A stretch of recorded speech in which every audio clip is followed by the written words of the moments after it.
Le había costado poco interpretarlo todo mientras estaba en la ducha y dejaba que el agua templada, ni demasiado caliente ni demasiado fría, le cayera sobre la cabeza, en una cascada que resultaba un poco desagradable, pero que concordaba con su sombrío estado de ánimo. Se puso unos pantalones caqui descoloridos y raídos que tenían las perneras deshilachadas y mostraban todos los signos de un prolongado uso por el que los adolescentes pagarían muchísimo en una tienda, pero que, en su caso, eran consecuencia de haberlos usado años durante las vacaciones de verano, la única época en que los llevaba. Se calzó también un par de náuticas igual de ajadas y se puso una camisa azul, demasiado gastada para exhibirla en la calle. Se pasó un peine por el cabello, se contempló en el espejo y pensó que tenía todo el aspecto de un triunfador que se vestía de modo informal para empezar las vacaciones. Pensó cómo durante años se había despertado el 1 de agosto y puesto feliz las ropas viejas y cómodas que señalaban que el mes que empezaba iba a abandonar la personalidad cuidadosamente elaborada y estricta del psicoanalista de Upper East Side de Manhattan para transformarse en algo distinto. Para Ricky, las vacaciones se definían como un tiempo para ensuciarse las manos en el jardín, para que se metiera arena entre los dedos de los pies al dar largos paseos por la playa, para leer novelas populares de misterio o de amor, y para beber de vez en cuando un bebraje asqueroso que consistía en una mezcla desafortunada de zumo de arándano y vodka. Estas vacaciones no prometían tal vuelta a la rutina, incluso aunque con lo que alguien podría haber calificado de terquedad, o acaso esperanza ilusa, iba vestido para el primer día de las vacaciones. Sacudió la cabeza y se arrastró hacia la cocina. Para desayunar, se preparó una tostada y un poco de café, solo que sabía amargo por mucho azúcar que le pusiera. Masticó la tostada con una desgana que lo sorprendió. No tenía nada de apetito. Llevó el café a la consulta, donde puso la carta de el señor R. en el escritorio frente a él. De vez en cuando lanzaba una mirada hacia la ventana, como si esperase vislumbrar a Virgil, desnuda, merodeando en la calle, asomada a una ventana de uno de los pisos de enfrente. Sabía que estaba cerca, o por lo menos así lo creía, conforme lo que ella le había dicho. Se estremeció de modo involuntario y contempló la carta. Por un instante sintió una mezcla de mareo y acaloramiento. ¿Qué está pasando?, se preguntó en voz alta. Robert Zimmerman pareció entrar en la habitación en ese momento, aún muerto, tan irritante y exigente como en vida. Como siempre, quería respuestas a todas las preguntas equivocadas. Marcó de nuevo el número del difunto con la esperanza de encontrar a alguien. Se sentía obligado a hablar con alguien sobre la muerte de Zimmerman, pero no sabía con quién exactamente. De modo inexplicable, la madre seguía sin aparecer y Ricky se reprochó no haber preguntado a la detective por su paradero. Supuso que estaba en alguna o con alguna vecina o en algún hospital. Zimmerman tenía un hermano menor que vivía en California y con quien no se relacionaba demasiado. El hermano trabajaba en la industria cinematográfica de Los Ángeles y no había querido tener nada que ver con los cuidados de su madre, una mujer difícil y parcialmente inválida, renuencia que había provocado que Zimmerman se quejara de él sin cesar. Zimmerman había sido un hombre que se deleitaba con lo espantosa que era su vida y prefería quejarse a cambiarla. Para Ricky era una cualidad la que hacía casi imposible que se hubiese suicidado. Sabía que lo que la policía y sus compañeros de trabajo habían considerado desesperación era la verdadera y única dicha de Zimmerman. Vivía para sus odios. La tarea de Ricky como analista era darle la capacidad de cambiar. Había esperado que a la larga llegaría el momento en que Zimmerman se daría cuenta de cómo limitaba su vida al estar internamente enfadado.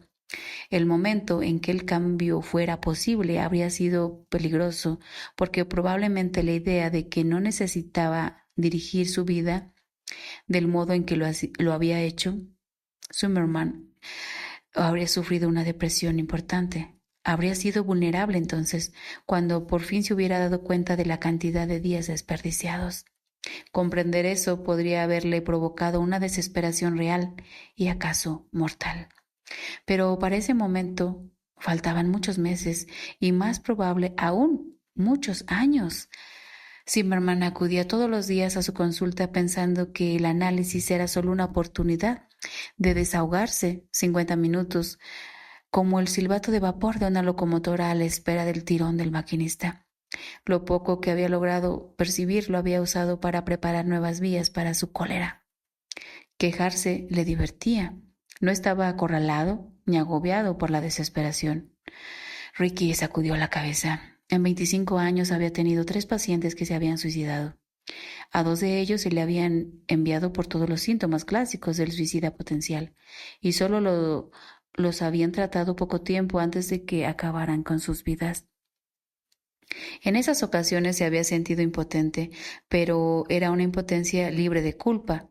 La tercera muerte, en cambio, había sido de un paciente de mucho tiempo, cuya espiral descendente no había sido capaz de detener, ni siquiera con los fármacos antidepresivos, tratamiento que rara vez recetaba, y no había querido mencionarlo a la detective, ni siquiera ahorrándole los detalles. Ese era el retrato de un suicida. Zimmerman no, pensó con un ligero estremecimiento, como si la habitación se hubiese enfriado de repente.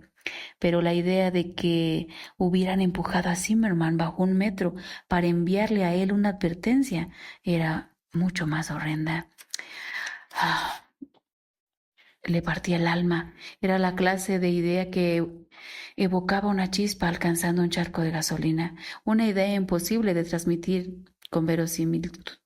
Se imaginó volviendo a la oficina demasiado iluminada y bastante caótica de la detective para denunciar que unos desconocidos habían asesinado a una persona que no conocían y que no les importaba en lo absoluto, para obligarle a él a participar en una especie de juego mortal. Es cierto, pero inverosímil, en especial para una detective mal pagada y con exceso de trabajo, pensó, y al mismo tiempo comprendió que ellos lo sabían.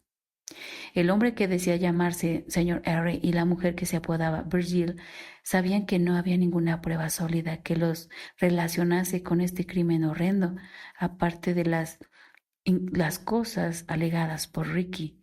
Aunque la detective no lo echara riendo de su oficina, que lo haría, ¿qué motivo tendría para seguir buscando una pista y sobre todo propuesta por el médico que creía? De modo acertado que preferiría más una explicación grotesca, digna de una novela de misterio, para esa muerte antes que el evidente suicidio que profesionalmente lo dejaba en tal mal lugar. Podía contestar esa pregunta con una sola palabra. Ninguno.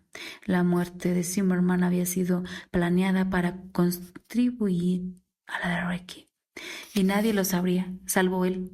Aquello le dio náuseas. Se retrepó en la silla y comprendió que estaba en un momento crítico.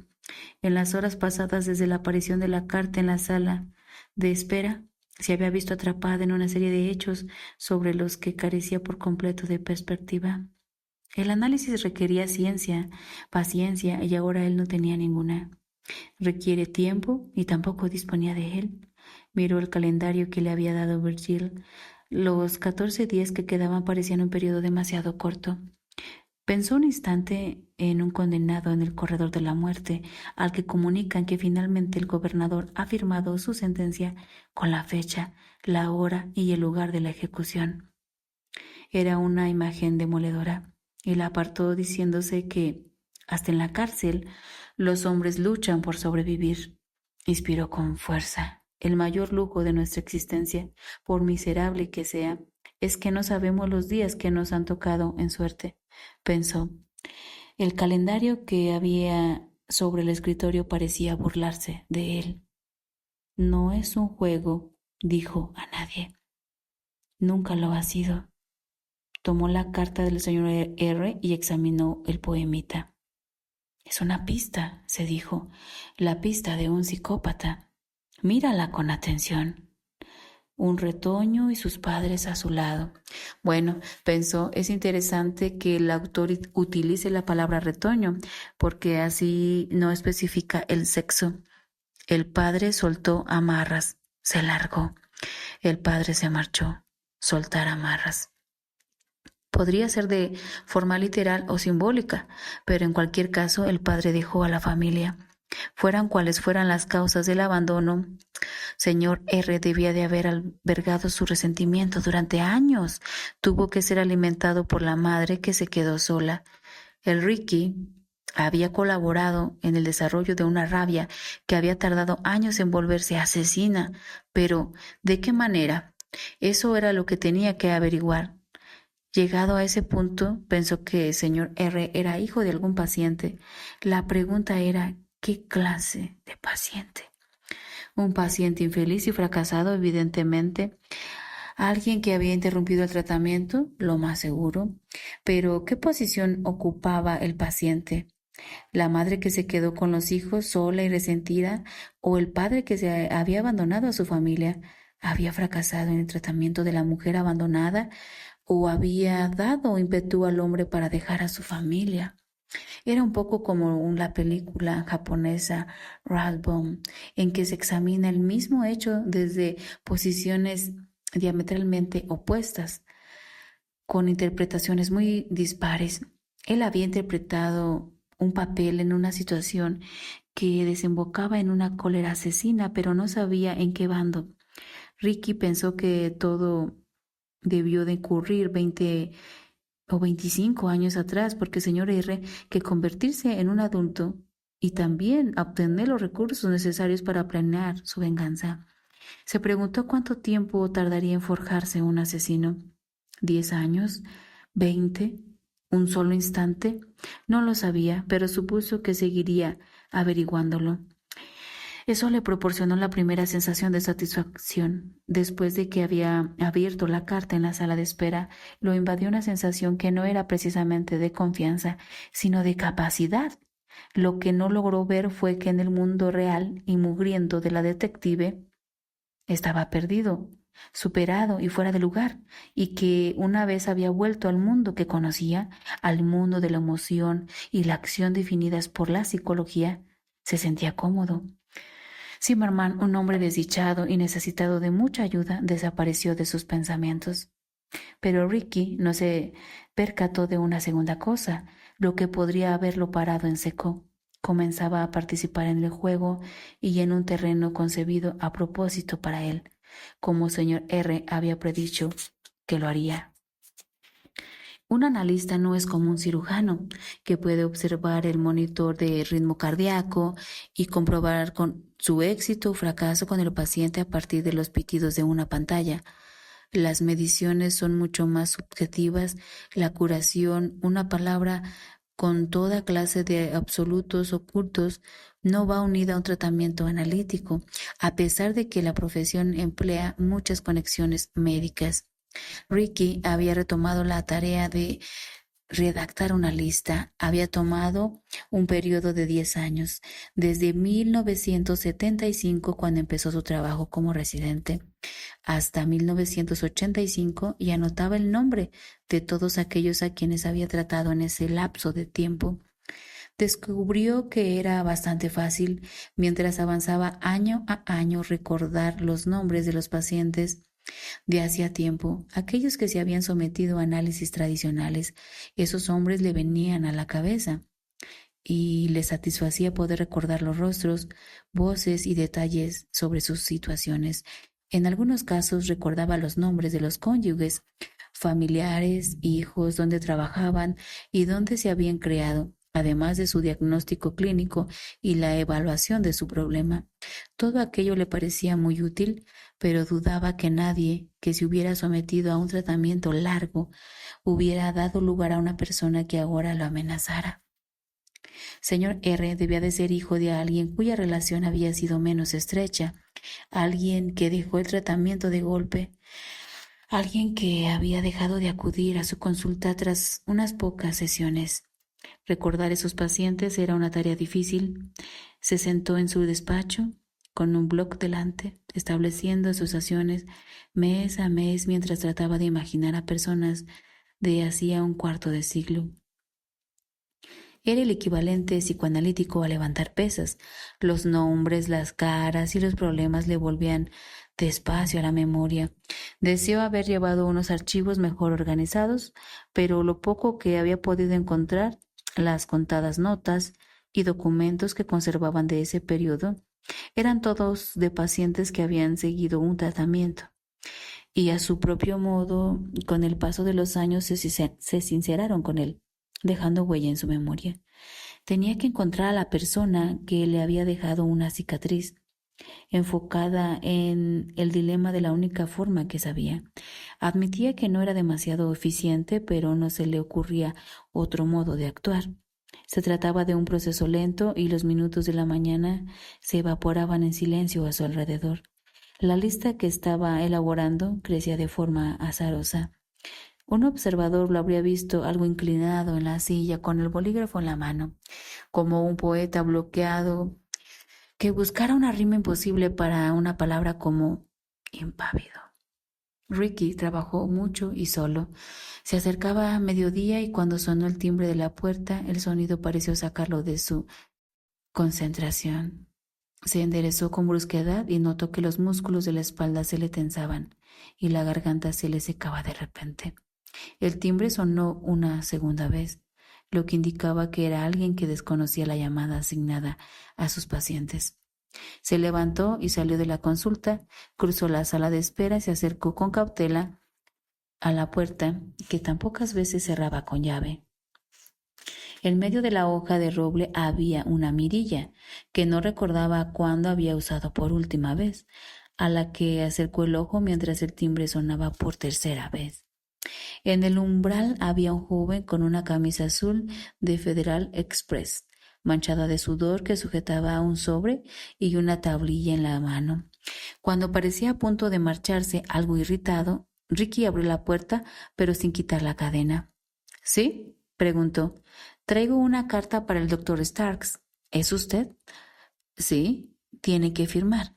Ricky vaciló. ¿Lleva alguna identificación? ¿Qué? Soltó el hombre con una sonrisa. ¿No le basta con el uniforme? Suspiró y le enseñó una identificación plastificada con su fotografía que llevaba sujeta a la camisa. ¿Le parece bien? Solo necesito una firma. Ricky abrió a regañadientes la puerta donde tengo que firmar. El mensajero le pasó la tablilla y señaló la 22ª línea. Aquí, dijo. Ricky firmó. El mensajero comprobó la firma y pasó un lector electrónico que no tenía idea de a dónde iba todo eso. El mensajero le entregó un sobre pequeño de envío urgente. Buenos días, y se despidió, en un tono que indicaba que en realidad no le importaba que fuesen buenos o malos días para Ricky, pero le habían enseñado que debía decirlo y por tanto así lo hacía. Ricky se quedó en la puerta contemplando la etiqueta del sobre. El remitente era la Sociedad Psicoanalítica de Nueva York, una organización de la que hacía mucho tiempo que era miembro, pero con la que apenas había tenido relación a lo largo de los años. La asociación era una especie de organismo rector para los psicoanalistas de Nueva York, pero Ricky siempre había rehuido el poliqueteo y las relaciones sociales que acompañaban a cualquier organización de ese tipo. Iba a alguna que otra conferencia patrocinada por la asociación y hojeaba a la revista semestral para seguir en contacto con sus colegas y sus opiniones, pero evitaba participar en los debates que celebraban, así como sus cócteles y veladas. Regresó a la sala de espera y cerró las puertas sin dejar de preguntarse por qué le escribían en ese momento. Suponía que la asociación cerraba durante las vacaciones en agosto, como tantos aspectos del proceso. En el mundo del psicoanálisis, el mes veraniego era sagrado.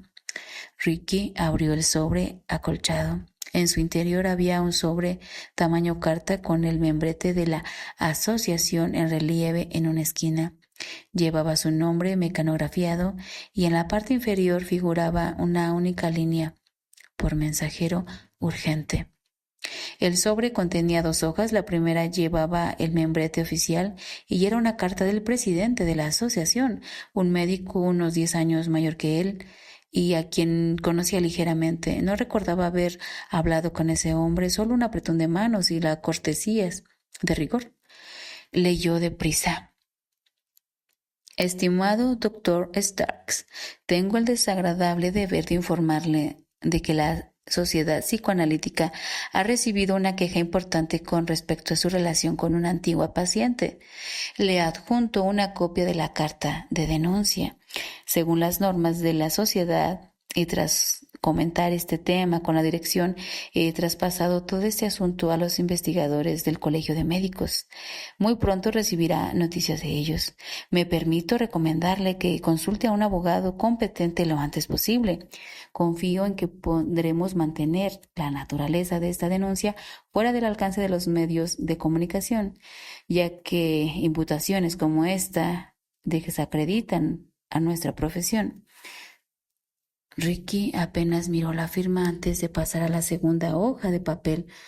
También se trata de una carta, pero iba dirigida al presidente de la asociación, con copias al vicepresidente, al presidente de la Comisión de Ética Profesional, a los 6 médicos que formaban esta comisión, al secretario de la sociedad y al tesorero.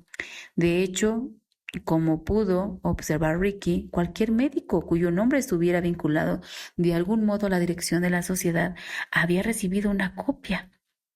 Decía así: apreciado señor o señora, hace más de 6 años inicié un tratamiento psicoanalítico con el doctor Frederick Starks, mientras de su organización.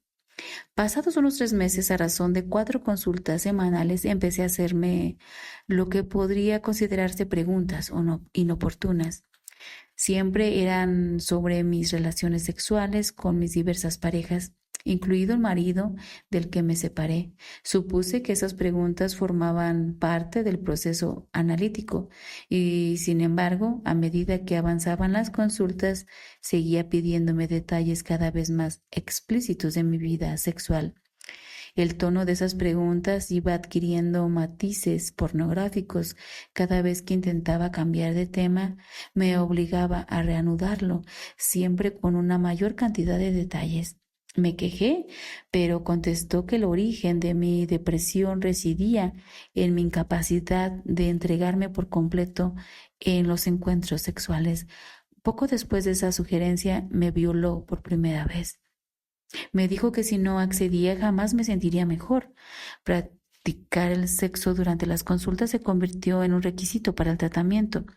Era un hombre insaciable. Al cabo de 6 meses me dijo que mi tratamiento había terminado y que no podía hacer nada más por mí. Afirmó que yo estaba tan reprimida que seguramente necesitaría tratamiento farmacológico y hospitalización. Me instó a ingresar en una clínica psiquiátrica de Vermont, pero no quiso ni siquiera llamar a la dirección de ese hospital. El día que finalizó el tratamiento me obligó a practicar sexo anal con él. He tardado varios años en recuperarme de mi relación con el doctor Starks. Durante este tiempo he sido hospitalizada en 3 ocasiones, cada vez durante más de 6 meses. Tengo cicatrices de 2 intentos fallidos de suicidio. Por fin, ahora con la ayuda constante de un terapeuta abnegado, he empezado el proceso de curación. Esta carta forma parte de ese proceso. Por el momento, creo que debo permanecer en el anonimato, aunque el doctor Starks sabrá quién soy. Si deciden investigar este asunto, les ruego se pongan en contacto con mi abogado y con mi terapeuta. La carta no estaba firmada, pero incluía el nombre de un abogado con bufete del centro de la ciudad y el de un psiquiatra de las afueras de Boston. A Ricky le temblaban las manos, se sintió mareado y se apoyó contra la pared para conservar el equilibrio. Se sentía como un boxeador que ha recibido una paliza, desorientado, dolorido, a punto de caer a la lona en el momento en que la campana lo deja milagrosamente de pie. No había una sola verdad en la carta, por lo menos que él supiera. Se preguntó si eso tendría importancia. Releyó las mentiras de aquella carta y sintió una aguda contradicción en su interior. Tenía el ánimo por los suelos y el corazón frío de desesperación, como si le hubieran arrebatado toda tenacidad, reemplazándola por una rabia tan alejada de su carácter normal que resultaba casi irreconocible. Empezaron a temblarle las manos, se le enrojeció la cara y unas gotitas de sudor le perlaron la frente. El mismo calor le subía por la nuca, las axilas y la garganta. Desvió la mirada de las cartas en busca de algo que romper, pero no encontró nada a su alcance, lo que lo enloqueció más aún. Empezó a pasearse por la consulta. Era como si todo su cuerpo se viese asaltado por un tic nervioso. Por último, se dejó caer en una vieja butaca de piel, detrás de la cabeza del diván, y permitió que los crujidos familiares y el tacto de la tapicería lo tranquilizaran al menos un poco. No tenía ninguna duda sobre quién había inventado aquella denuncia. El anonimato de la falsa víctima se lo dejaba muy claro. Lo más importante era averiguar por qué. Sabía que había algo previsto y que tenía que aislar e identificar qué era.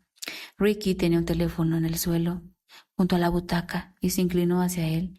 En unos segundos obtuvo en información el número del despacho del presidente de la Sociedad Psicoanalítica. Rechazó la oferta electrónica de marcar el número por él y pulsó con rabia los dígitos del aparato. Se recostó para esperar que contestaran. La voz vagamente familiar de su colega analista contestó al teléfono, pero tenía el cariz artificial y monótono de una grabación. Hola, ha llamado al despacho del Dr. Martin Rudd. Estaré fuera del 1 al 29 de agosto. En caso de emergencia, marque a este número. Para acceder a un servicio localizador durante mis vacaciones, también puede llamar a este otro número y hablar con el Dr. Albert del Hospital de Columbia, que me sustituye este mes. Si cree que es una crisis grave, le ruego llame a ambos números. El doctor Mikes y yo nos pondremos en contacto con usted. Ricky colgó y marcó el primero de los números. Sabía que el segundo era de un psiquiatra en un segundo o tercer año de residente en el hospital. Los residentes sustituían a los médicos de reconocimiento de prestigio durante las vacaciones y era una opción en que las recetas sustituían las charlas que constituían el puntual del tratamiento analítico. El primer número pertenecía a un servidor de contestador. Buenos días, respondió una voz de una mujer cansada. Al habla con el servicio del Dr. Rudd. Necesito dejar un mensaje para el doctor, dijo Ricky. El doctor está de vacaciones. En caso de urgencia debe llamar al Dr. Albert. Ya tengo ese número, la interrumpió Ricky, pero no es esa la clase de urgencia ni es esa la clase del mensaje. Bueno, vaciló la mujer, más sorprendida que confusa. No sé si debería llamarle durante sus vacaciones por un mensaje cualquiera. Querrá oír este, le aseguró Ricky. Le costaba ocultar la frialdad de su voz. No sé, dijo la mujer, tenemos un procedimiento. Todo el mundo tiene un procedimiento, le espetó a Ricky. Los procedimientos existen para impedir el contacto, no para favorecerlo. La gente sin imaginación y sin ideas llena su cabeza con programas y procedimientos. La gente con carácter sabe cuándo prescindir de sus procedimientos. ¿Es usted esa clase de persona, señorita? ¿Cuál es el mensaje?, le preguntó la mujer tras vacilar un instante. Diga al doctor Roth que el doctor Frederick Starks será mejor que esté anotando porque quiero que le dé con exactitud mi mensaje. Lo estoy anotando, dijo la mujer con aspereza. Dígale que el doctor Starks recibió su carta y examinó la denuncia y que desea informarle de que no hay ni una sola palabra cierta en ella. Es una fantasía total y absoluta. Ni una sola palabra cierta. Muy bien, fantasía. ¿Quiere que lo llame para darle este mensaje? Está de vacaciones. Todos estamos de vacaciones, solo que algunos tienen vacaciones más interesantes que otros. Este mensaje hará que las del doctor sean mucho más interesantes. Asegúrese de que lo recibe en estos términos exactos o me encargaré de que en septiembre tenga que buscar otro empleo. ¿Está claro? Descuide, contestó la mujer. No parecía intimidada, pero ya se lo dije. Tenemos unos procedimientos muy estrictos. No me parece que esto justifique nada. Intenté no ser tan predecible, aconsejó Ricky. De ese modo podrá salvar su trabajo. Y colgó. Se reclinó en el asiento. No recordaba haber sido tan grosero y tan exigente, por no decir amenazador. En años, además, no era su forma de ser, pero sabía que probablemente tenía que actuar en contra de su forma de ser muchas veces a lo largo de los siguientes días. Volvió a mirar la carta del Dr. Roth y a continuación releyó la denuncia anónima. Luchando todavía con la indignación de quien es acusado falsamente, trató de medir el impacto de las cartas y dar una respuesta a la pregunta ¿por qué? Era evidente que el señor R tenía una mente, algún efecto concreto, pero ¿cuál? Empezó a ver con claridad algunas cosas. La denuncia en sí era mucho más sutil de lo que cabía suponer. La autora anónima lo acusaba de violación, pero situaba el momento del delito tan atrás en el tiempo que había prescrito. La policía no intervendría, pero desencadenaría una investigación enojosa e inútil del Colegio de los Médicos. Sería lenta e ineficaz. Era un poco probable que contradeciera el avance del juego. Una denuncia que exigiera la intervención de la policía obtendría una respuesta inmediata. Y estaba claro que el señor R no quería que la policía interviniese, salvo en momentos, y al parecer la denuncia de forma provocativa pasaba por anónima. La autora mantenía la distancia. Nadie de la sociedad psicoanalítica seguiría el asunto.